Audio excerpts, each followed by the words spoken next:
Hold it right there. Grixis Midrange is back in a whole new light thanks to Saheeli, the sun's brilliance.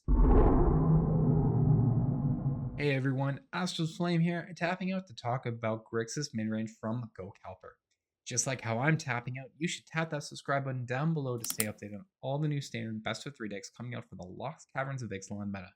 And with that, let's get into what makes this deck so sweet, and that immediately starts off with a new card from the Lost Caverns, Saheeli, the Sun's Brilliance, an amazing 2-mana 2/2, which gives us a taste of the old days with Fable of the Mirrorbreaker having a reflection of Kiki-Jiki. For 2 mana and tapping, we can make a copy of another target creature or artifact, except it's an artifact in addition to its other types, but it's going to gain haste and we sacrifice at the end step. That ability we have seen in the past is so strong, paired with some other effects of either strong ETBs, immediate tapping effects, and we're utilizing that kind of package in this deck list here. I mean, notably, we have the Deep-Cavern Bat, an ETB exiling a card from your opponent's hand until this leaves. It's like Kite Sail Freebooter, but it's a one with flying and lifelink, and lifelink's pretty relevant. The fact that Saheeli can make a copy of this, though, at instant speed, while we pay the 2 is great. Doing this on our opponent's turn to disrupt their plays or giving us some advantage on our turn, taking away other answers they might have. You can do the classic pair with the Bloodtithe Harvester, getting in the second one, an extra blood token, and clearing out your opponent's board state. Also, though, what if we did this with the Tishana's Tidebinder? Getting the ETB and then getting to counter an activated or triggered ability for that one-time turn? I don't know, that's pretty good. Counting a Leyline Binding that's never going to do anything, I kind of like that. Now, while this all sounds great, though, you kind of do need to have the cards in hand or on the field, so we need to have some stuff to get it there. We've got some card draw in the way of Kaito Shizuki in this list, letting us get some effective value through there. We're going to run some extra removal in the way of cut downs with Go for the Throats and a couple counter spells of Make Disappear and Negate, just so you have some utility options. We need further card advantage or removal options even. Preacher of the Schism is going to be played in this list as well. Preacher of the Schism is a very sweet card, being that it has Death Touch, which makes blocking it or you blocking annoying for the opponent, because whatever creature they're going to pair into this thing is going to lose. What's great with Preacher here is depending on the life total, you're either going to develop your board state and go wide, or you're going to be able to use your life as a resource and draw in extra cards, taking you further to that answer that you need, and hopefully that's a Saheeli that's in your deck is going to land up in your hand. While we're making all these tokens, while we're making these copies with Saheeli, there are a few other advantages we can do to take advantage of the board state we're developing, and partly that comes in the way of Bloodletter of Aclazotz. It's a 4-mana 2/4, which may not seem that impressive on the stat line, but what we love is the ability. If an opponent would lose life, they lose twice that much life instead. So anytime you're making copies of stuff with Saheeli, like an extra Deep-Cavern Bat, suddenly that bat is going to hit for 2 damage. You've now got 2 bats. That hits for 4 damage. And that damage adds up. You can even use Saheeli to make a copy of the Bloodletter, and suddenly that 2 could be 4 damage off one single 1/1. That is insane damage potential. To keep up with the flow, though, we do need some top-end cards here. That's where the usual Sheholder the Apocalypse is going to come in. Sheholder is just good, right? Draw, gain some life. Your opponent draws, they lose some life. Pair that all together, we're going for that. And we are also playing in the Bonehoard Dracosaur. Dracosaur presents a very strong body, a 5-mana 5/5 flyer, but it is letting you see up to 3 cards a turn. 2 on the exile, and then your own draw for the turn.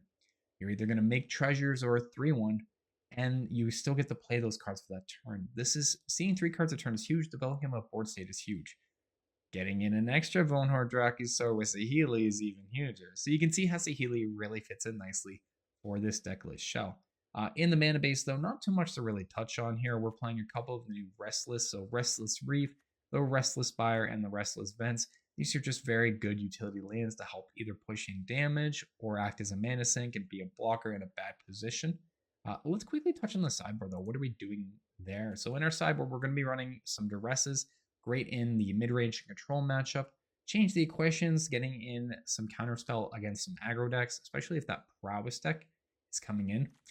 Liliana the Veil for great removal of big creature decks that just want one central focus on their board and aren't going too wide. Also very good against control, taxing down their hand size. Lord Skitter, fantastic for graveyard hate. The end, gonna be amazing to take out Atraxas or annoying planeswalkers like the Wandering Emperor completely from the game. And Grixis Command for those aggro matchups, letting you wipe the board, have a creature with get some lifelink, returning stuff back, or forcing a sacrifice on a big annoying blocker. Dragonauts, so this is Grixis Midrange from GoKalper. Please enjoy the game. I'm actually... It's just like, it feels so depressing. Like, you go in for the challenge and then it just doesn't work. It's like, really? Really? You don't work? Yes, let's go. Yeah, like, it's frustrating. Frustrating. I don't know any other way to say it. It's frustrating. Merfolk. Okay. Okay, we are gaming apparently. I'm gonna go for the bat here before Bloodtithe.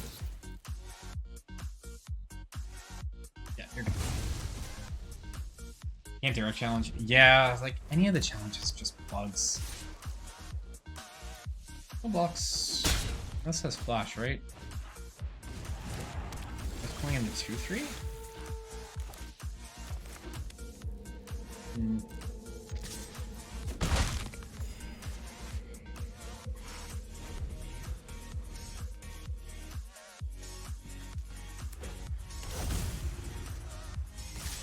I just want to make decks better. No, I appreciate that.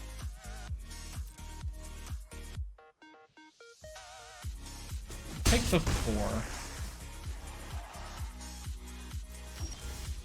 Dracosaur coming up next turn could be good. I'll go for Bloodtithe Harvester.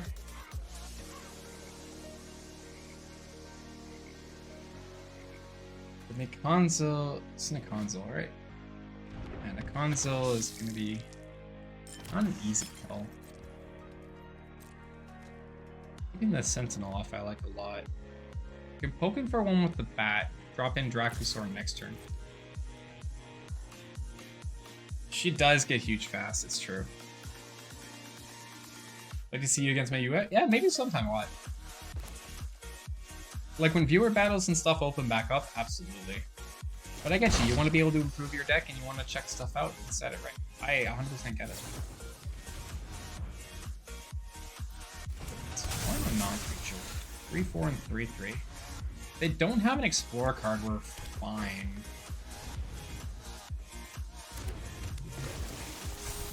Spoke way too soon. I spoke way too soon. Oh, that's a 4-5. If I'm Oppo, I only attack with the 4-5. Okay. What takes... Alright. So real talk here. Take 7. Get rid of the Hax Catcher with the Bloodtithe Harvester. I think it's take 7.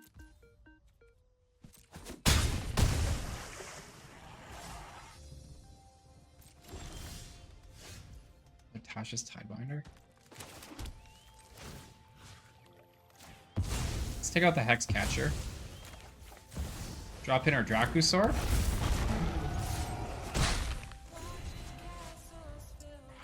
So I want to see it against. Hey, it's fair.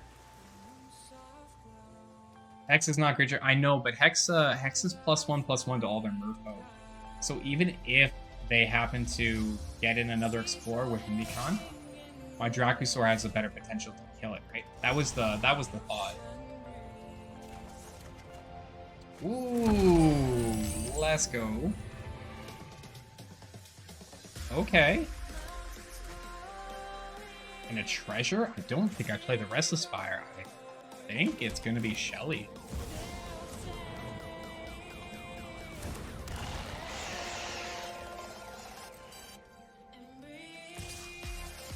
That was a Dracosaur hit. Oh, hey. We lose the Spire. Hex Catcher is fine. That's fine. So I can also just like Otawara. Bounce something back. Take game 1. Let's go. That's Anything I really want to bring in against this deck? Grixis command doesn't really do like a ton. Oh, against UI? Oh, no, sorry. Tidebinder doesn't do a lot against UI. It does against Leyline Binding and 5-color, but against UI control, it doesn't. I was trying to say, I was agreeing to your point. It doesn't do much against the control match. 1 or 2 win cons there on? Yeah. It's just a deck card. Yeah, but in this matchup, it's good. I'm contemplating bringing in the Lily. Maybe go down a Skitter? Creature of the Schism, maybe? Go down a Bloodtithe Harvester. Actually, cut the negate. We'll bring in 2 Lilies on game 2, just to kind of either answer cards in hand, or it'll be forcing the sacrifice. Cavern Bat, Harvester, Shelly. I am very good with that, actually. Good indeed.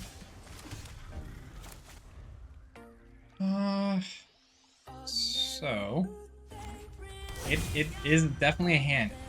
Ikai is already. So with Nikon out, that probably tells me they could have the 3-drop, and I like grabbing Cavern Bats.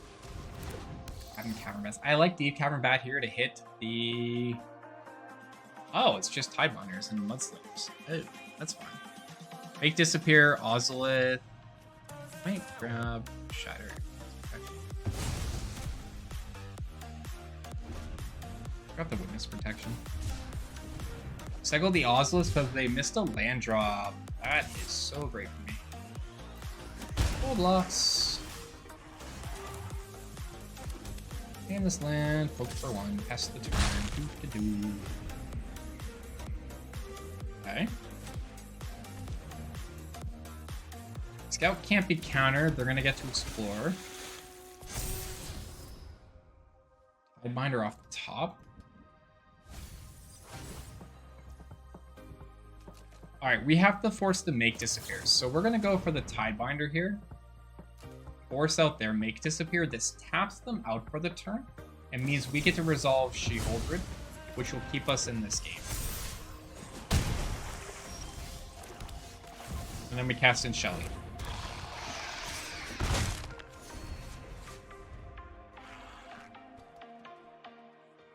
Now, they could Tidebinder in response to Shelly's trigger. If they do, great. We have another Shelly.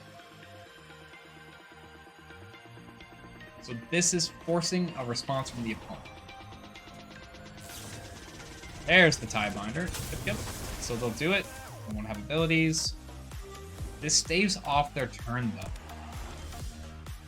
Which is what we want. Because I can... I don't have the red.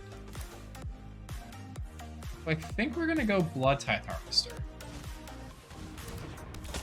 Making disappears aren't really doing anything. I may just go... Just counter.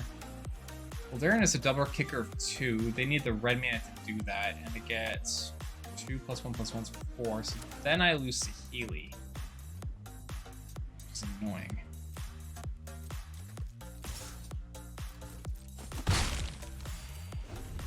That Cavern of Souls is messing with these Make Disappears right now.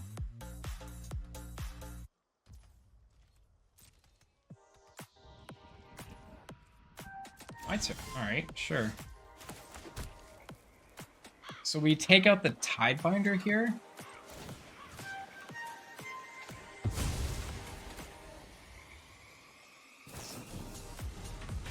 Pulling.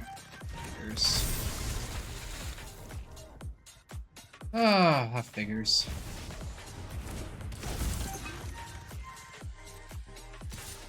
Well, I had to try. If they hit the land drop now, they'll vote like. Can't counter it. So Make Disappears are just dead cards in hand.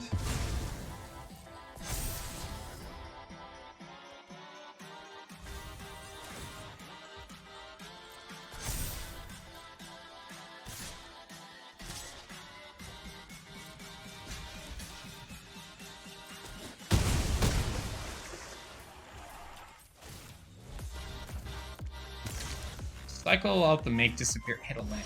Oh. Okay, well the bat helps.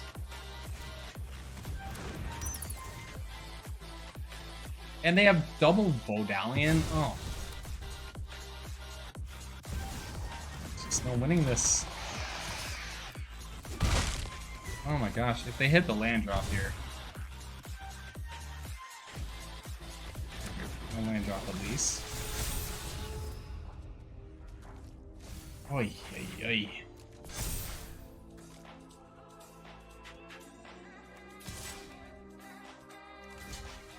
Might just eat the 6, actually. I'll eat the 6.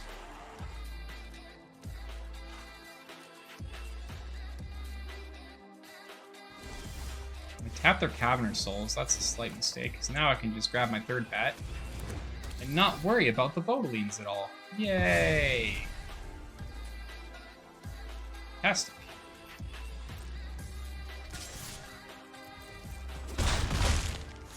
$11 to $13 past the turn.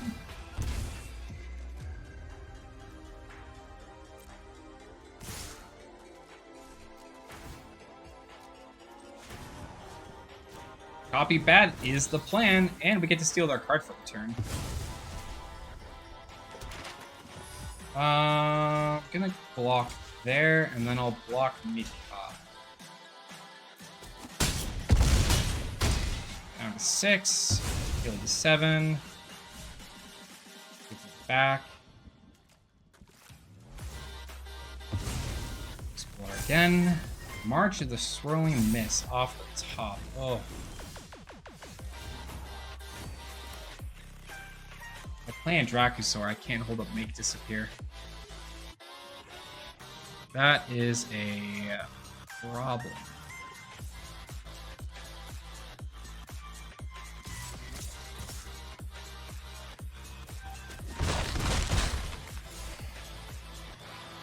Okay. So they go to 4 here.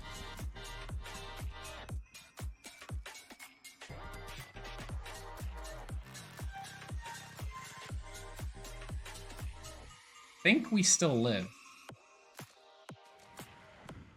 If I keep Saheeli alive, I win. I can't animate, but I can use Make Disappear.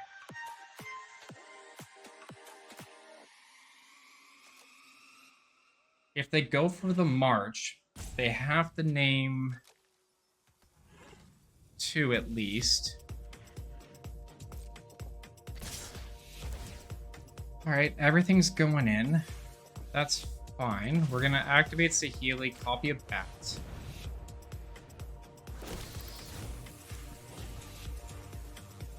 That's on the stack. Triggers the March.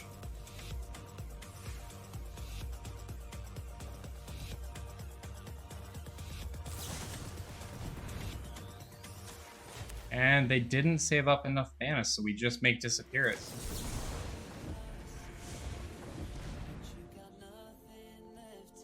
Can't pay the 2.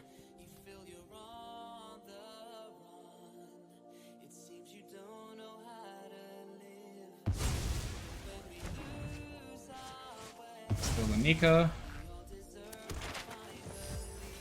Block the 7/8. Block the 3/3.